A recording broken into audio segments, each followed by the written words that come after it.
বরকত নিয়ে আলোচনা করলে বন্ধুরা একটাই কভার করা যাবে না। এত বরকত এই জুমার দিনের। আমার নবী বলেছে, উম্মতের দল জুমার দিনে কেউ যদি সবার আগে মসজিদে যায় আর সবার পরে যদি কেউ মসজিদ থেকে বের হয়, আপনি যাবেন সবার আগে, যাওয়ার আগে সুন্দর করে গোসল করবেন, উত্তম জামা নতুন জামা পরবেন, আতর গোলাপ লাগাবেন।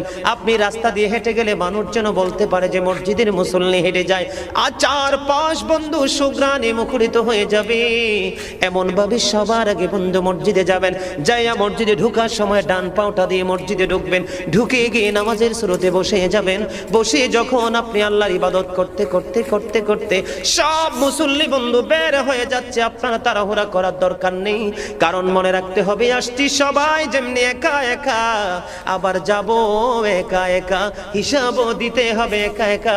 পৃথিবীর সব মানুষ পর হয়ে গেল আমার কোনো সমস্যা নেই, আমার আল্লাহ এবং নবী আমার আপন হলে আই এম